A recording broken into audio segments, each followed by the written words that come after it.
Olá, senhoras e senhores! Tudo bem com vocês? Fizeram intervalinho? Vamos continuar então a nossa fórmula, artigo 2º. Vamos retomar só a ideia do CAPT e depois já vamos para o parágrafo único. Então, consumidor é qualquer pessoa física ou jurídica que adquire e utiliza produto ou serviço como destinatário final. Então, o segredo para entender quem é o consumidor é ser destinatário final. Parágrafo único. Equipara-se ao consumidor a coletividade de pessoas, ainda que indetermináveis, que hajam intervindo na relação de consumo. Equipara-se ao consumidor a coletividade de pessoas, ainda que eu não possa determinar quem são elas, que de alguma forma intervenha na relação de consumo. Tranquilo? Vamos entender. Conhece celular? Celular. Bem legal, não é mesmo? Bem legal. Então, celular. Celular pode explodir?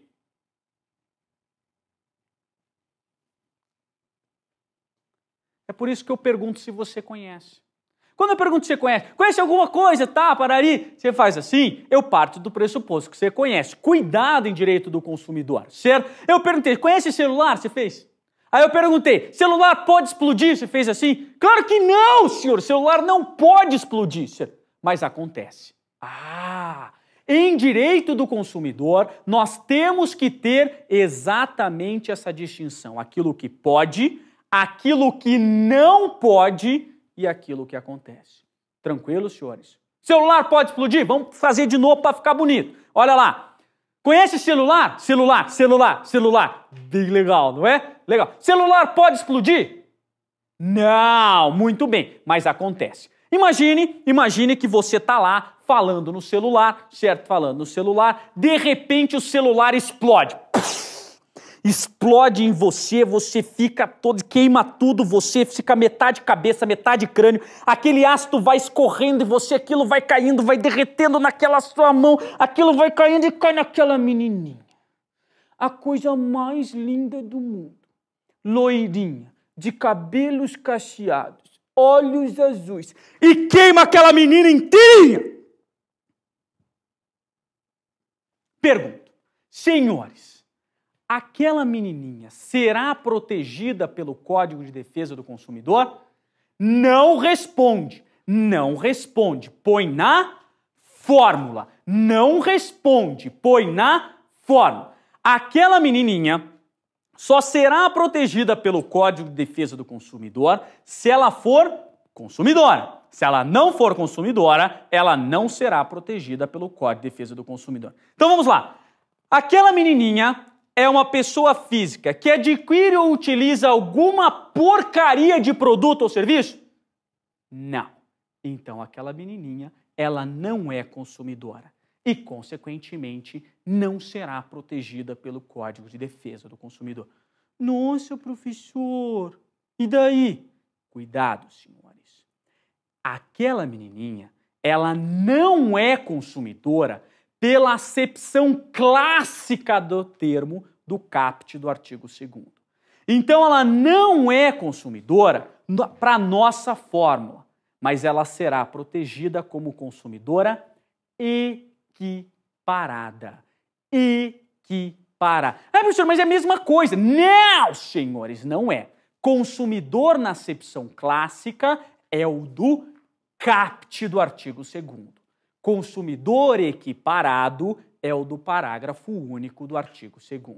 Tranquilo, senhores? Isto é muito importante. Por quê? Porque quando eu estiver falando no Código de Defesa do Consumidor, eu vou estar falando sempre no consumidor da acepção clássica.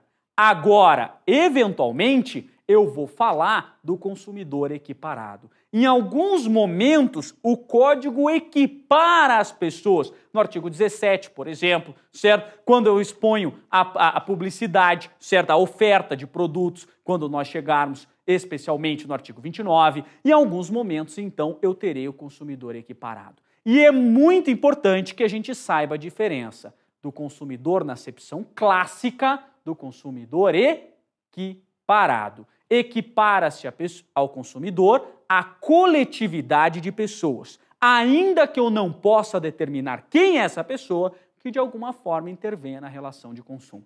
Então, aquela menininha que não é consumidora na acepção clássica do termo, no momento em que ela foi queimada pelo ácido, ela passou a ser consumidora? Não! Não! Ela passou a ser consumidora equiparada. Tranquilo, senhores? Beleza? Fácil, médio, difícil? Facílimo. Vamos lá, então, continuar na nossa forma. Artigo 3º. Artigo 3º. Fornecedor. Vamos ver quem é o nosso fornecedor. Vou pegar aqui uma corzinha vermelha, certo? Fornecedor. Fornecedor é qualquer pessoa física ou jurídica, pública ou privada, nacional ou estrangeira, e até mesmo os entes despersonalizados que desenvolvem atividade. Fornecedor é qualquer pessoa física ou jurídica, pública ou privada, nacional ou estrangeira, e até mesmo os entes despersonalizados que desenvolvem atividade. Se o segredo para entender quem é o consumidor é destinatário final, é a expressão destinatário final, o segredo para entender quem é o fornecedor é a expressão desenvolve atividade. Não importa quem ele é, não importa se ele é uma pessoa física, não importa se ele é uma pessoa jurídica, não importa se ele é público, não importa se ele é privado. Não importa se ele é um ente despersonalizado. É aquele pedreiro que você contrata na sua casa para construir um muro. Escuta, você constrói esse muro aqui para mim? Não, construi e tal, não sei o que lá. Aí ele constrói o muro e você fala, você me dá uma nota fiscal? Não, não tenho nota, pode ser recibo? Por que ele não te dá uma nota e te dá um recibo? Porque ele não tem uma empresa. Se ele tivesse uma empresa, ele te dava a nota. Como ele não tem uma empresa, para o direito comercial ele é considerado uma sociedade de fato e não uma sociedade de direito. Então ele é um ente despersonalizado. Mais uma vez, o código quis abranger a maior quantidade de pessoas. Não importa como não importa quem é o consumidor, não importa se ele é pessoa física, não importa se ele é pessoa jurídica, também para o fornecedor não importa se ele é uma pessoa física, se ele é jurídico, se ele é público, se ele é privado, se é nacional ou estrangeiro. O que importa é que ele desenvolva atividade. Desenvolva atividade do quê? Criação, montagem, forma, manipulação, ou qualquer outra bagaça que esteja escrito aí no artigo 3º, que isso é meramente ilustrativo. Isso pode ter coisa que nem está escrito no artigo 3º e vai ser fornecedor. Tranquilo, senhores? Muito cuidado com o fornecedor. Fornecedor é qualquer pessoa, física ou jurídica, pública ou privada, nacional ou estrangeira, e até mesmo os entes despersonalizados que desenvolvem atividade no fornecimento de produto ou serviço. Vamos lá então. Você comprou aulas do Aprova, certo? Você comprou aulas do Aprova. Você é consumidor, isso é uma relação de consumo? Não responde. Põe na fórmula. Não responde. Você é uma pessoa física que adquiriu um serviço como destinatário final. Sim ou não? Sim. Então você é consumidor. O Aprova é uma pessoa jurídica que desenvolve atividade fornecendo esse serviço. Sim ou não? Sim. Então o Aprova é fornecedor. Legal. A nossa relação, certo? A nossa relação.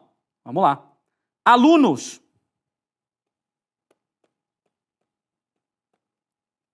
E com o Aprova,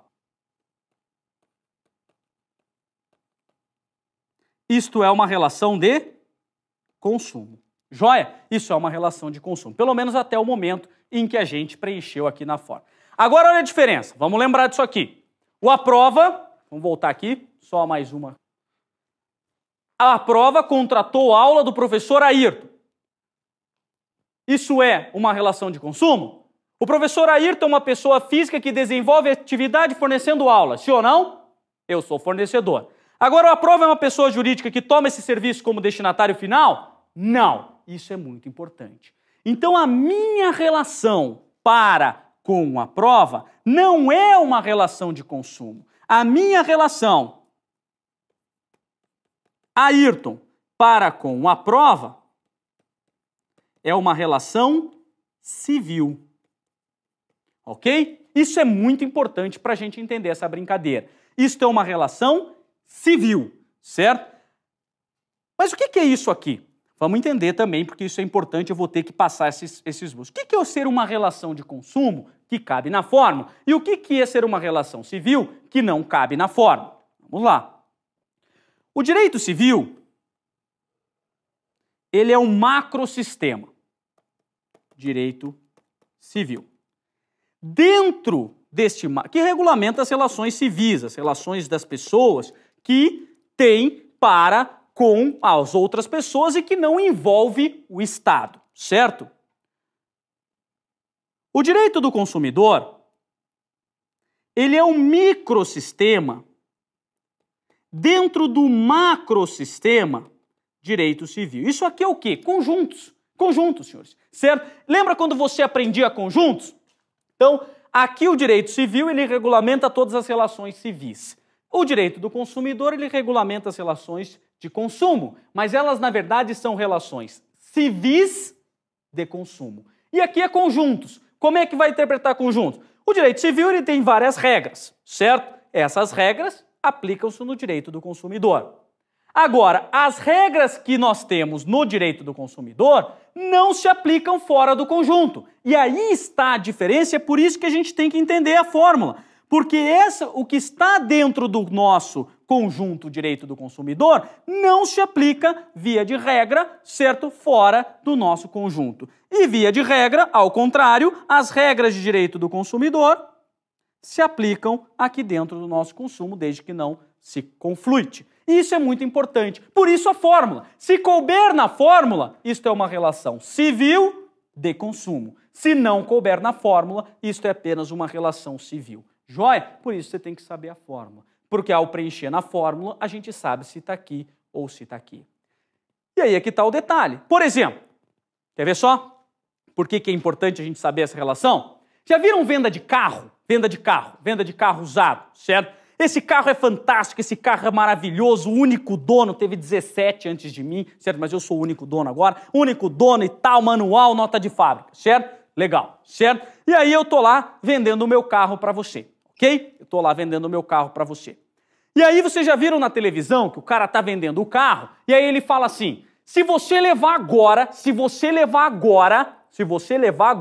eu te dou garantia de 90 dias de motor e caixa, certo? Já viram isso aí? Senhor, por que vocês acham que ele dá garantia? Guarda. Já viram aqueles professores que dão um exemplo, daí ele dá outro exemplo dentro do exemplo, e aí ele dá um outro exemplo dentro do exemplo? Sou eu, certo? Então, mas pode ficar tranquilo que eu vou concluir todos os exemplos. Então, olha lá, vamos lá.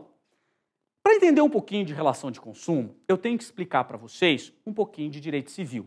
Bom, mas se a gente já não dá tempo de estudar todo o direito do consumidor, imagine se eu fosse ensinar direito civil, que é minha outra matéria, direito civil. Não daria tempo. Então eu fiz um resumo do direito civil, certo? Para que você possa entender. Para você entender direito civil, você só precisa entender uma única coisa. Se você entender essa única coisa, você vai entender direito civil. Vai entender direito civil. Agora, se você não entender, você não vai entender direito civil e, consequentemente, não vai entender direito do consumidor. Para entender direito civil e direito do consumidor, consequentemente, vocês têm que entender essa única regra. Escrevam aí. Ninguém gosta de você. Ninguém gosta de você. Ai, professor, eu vou ter que fazer terapia. Faça terapia. Faça terapia, supere isso, marque o X no lugar certo na prova. Certo? E aí você vai poder pagar um terapeuta melhor quando você passar na caixa, vai ganhar rios de dinheiro, vai ser uma maravilha e tal, não sei o quê. Certo? Então, olha lá. Para você entender o direito civil, você tem que entender que ninguém gosta de você. Por que vocês acham que o direito civil regulamenta o casamento? Ai, professor, porque eu tenho um sonho desde pequenininha de casar de branco. Não, senhores, ele quer que você morra no dia do seu casamento. O direito civil quer que você se exploda no dia do seu casamento. O direito civil, ele quer que todo mundo coma bolo podre, morra todo mundo e pare de encher os picuados do direito civil. O direito civil regulamenta o casamento porque ele quer saber com que tipo de regime você vai casar, para a hora que você for se separar, com quem vai ficar seus bens. Legal, não? O direito civil não está nem aí para você. O direito civil gosta tão pouco de você que ele regulamenta, e tem um livro lá no Código Civil que regulamenta quando você morrer. Ele diz que você vai morrer e eu vou dar uma lista de pessoas que vão ficar com seus bens. Legal ou não? Bem legal. Veja, eu dou aula de direito civil, eu dou aula de direito do consumidor, porque o direito civil e o direito do consumidor é o direito sincero, senhores. Eu dou aula. Pela minha matéria de paixão, minha matéria do coração, pessoal, é direito internacional público. É a minha matéria do coração que eu amo de paixão. Mas eu dou aula de direito civil e dou aula de direito do consumidor pela honestidade do direito civil. Ele já fala desde o início, eu não gosto de você, eu não estou nem aí para você, eu quero que você se exploda, a minha preocupação é com os seus bens. Ai, professor... Claro que não está escrito isso lá no código, né? Imagina que coisa louca, você abre o Código Civil, artigo 1º, ninguém gosta de você. Você começa a chorar, né? Não está escrito isso com estas palavras, mas lá está escrito isso. Está escrito assim... Lá no artigo 5º, inciso 2º da Constituição, que fala sobre o direito civil, ele diz assim: ninguém é obrigado a fazer nada para você, senão em virtude de lei. Ou seja, isso significa que nós só vamos fazer, as pessoas só vão fazer alguma coisa para você em 2 momentos. 1, quando a lei manda. 2, quando ele está muito interessado em pegar o seu dinheiro. Em alguma dessas hipóteses ele gosta de você? Não, né? Ninguém gosta de você. Entenderam, senhores? Isso é muito importante. É importante que... Veja, eu dou aula de direito civil pela honestidade do direito civil. Volta e meia eu tenho... Por que você não dá aula de constitucional? Imagine se eu tenho um ataque cardíaco se eu desse aula de constitucional. Imagine só, professor Alain, que é meu amigo lá, um dia você pode ter aula com ele, espetacular. Eu tenho uma síncope se eu desse... Imagine só, senhores. Direito constitucional. O cara chega aqui para mentir para você. Eu amo a Constituição, o cara mente para você, certo? Ele chega aqui para mentir, ele fala que ninguém será processado, julgado sem o devido processo legal. Todos os dias eu vejo pessoas serem condenadas sem ter direito a advogado, certo? Que defenda ele. Lá está escrito que no processo administrativo e no processo judicial assegurado contraditório é ampla defesa. Todos os dias eu vejo pessoas chegando, você fazer uma defesa administrativa numa agência reguladora e fala, não pode, porque não sei o que lá. Que contraditório. Você pede uma prova pericial, muitas vezes eu advogo lá para plano de saúde, pede lá uma prova pericial lá, o cara fala assim, não, indeferida a prova, como se o juiz entendesse alguma coisa de câncer. Esse é o contraditório, é a ampla defesa. Lá está escrito que ninguém pode ganhar menos do que um salário mínimo. Todos os dias eu vejo pessoas ganhando menos do que um salário mínimo, senhores. Lá está escrito que o salário mínimo tem que dar para a saúde, para a educação e para o lazer, senhores. Lazer. R$675, acho que é isso o salário mínimo, sei lá. 600 para o lazer, senhores. Eu só consigo imaginar um lazer. Dá para fazer sozinho. Quer dizer, mas melhor é melhor em mais de 2. Que via de regra é de graça. Às vezes você paga, é verdade. Jogar futebol. Vocês pensaram outra coisa? Não, senhor. Eu só consigo... Então a Constituição é mentirosa e não sou eu que estou dizendo isso não, senhores. Não sou eu que estou dizendo isso não. O Supremo Tribunal Federal, em 2008, quando comemorávamos os 20 anos da Constituição de 88, certo? O Supremo Tribunal Federal, a Constituição mais bela que eu conheço, eu já tive a oportunidade de estudar outras 53 Constituições. A mais eu já estudei a Constituição americana, já estudei a Constituição boliviana, a Constituição sueca, a Constituição suíça. Eu estudei um monte de Constituição. A Constituição mais bela que eu conheço, senhores. E o Supremo Tribunal Federal, em comemoração aos 20 anos da Constituição, falou: menos da metade dela é cumprida nesse país. Então não sou eu que estou dizendo que ele é mentiroso, certo? Agora, por isso que eu dou aula de direito civil. Eu dou aula de direito civil porque o direito civil fala, eu não gosto de você, não estou nem aí para você, a minha preocupação é com os seus bens. Não é sincero, senhores? Sincero. A gente não busca sinceridade nos relacionamentos. Então, direito civil é o direito sincero. E para você entender direito do consumidor, você tem que entender isso. Quer ver só? Por que o cara lá da televisão, ele te dá garantia de 90 dias? Por que você acha que ele te dá garantia de 90 dias quando ele te vende o carro? Lembra do exemplo do carro? Por que ele te dá? Letra A. Ele gosta de você. Letra B. Ele está preocupado com os seus bens. Letra C. Ninguém gosta de você. Mas o artigo 26, inciso 2º do Código de Defesa do Consumidor manda dar aquela garantia de 90 dias. Qual a alternativa correta? Letra C, de coração. Ninguém gosta de vocês. Ninguém gosta de vocês.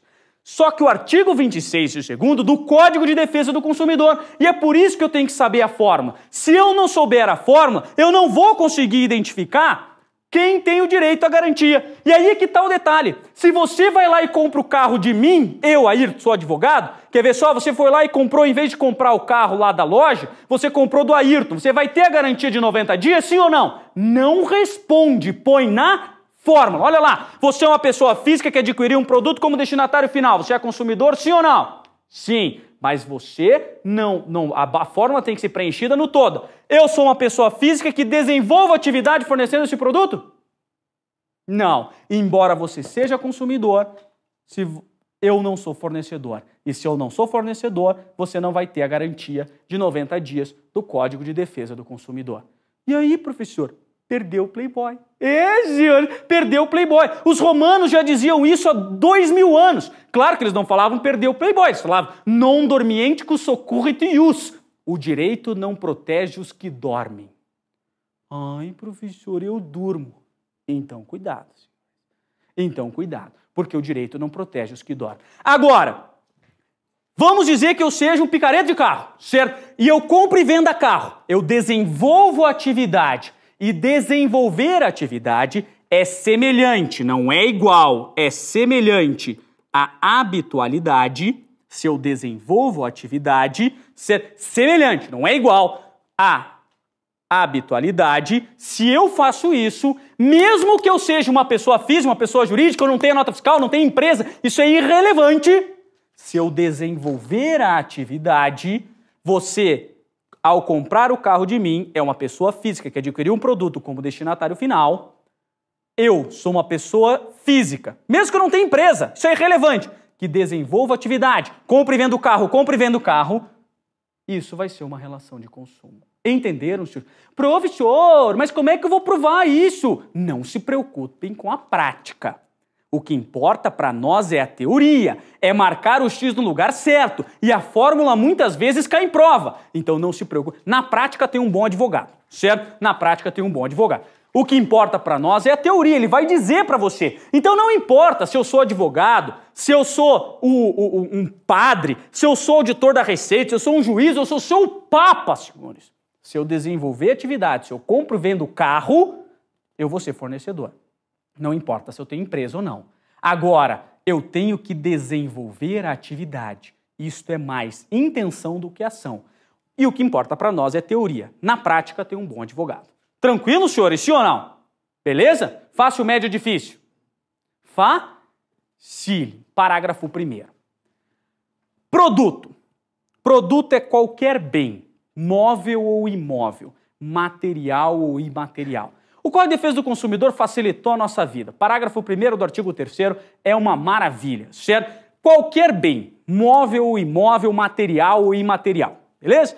Se a gente ficasse perdendo tempo com isso aqui, se tivesse que explicar o que era um bem imóvel ou imóvel, eu ia precisar de uma aula inteira para falar sobre isso, porque aquilo que você pensa que é móvel ou imóvel não é o que está na lei. Se, por exemplo, um carro é móvel ou imóvel?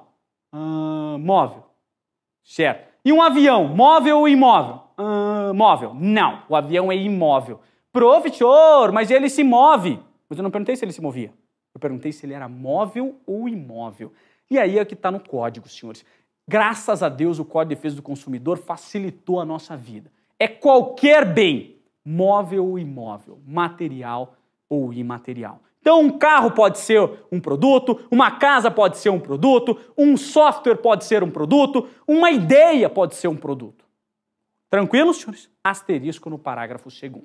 Asterisco gigantesco no parágrafo 2º. Serviço. O que é um serviço por parágrafo 2º do artigo 3º? Serviço é qualquer atividade colocada no mercado de consumo, grifem mais forte, mediante remuneração. Mediante remuneração, inclusive as de natureza de créditos, bancárias e securitárias. Grifem mais forte, de crédito.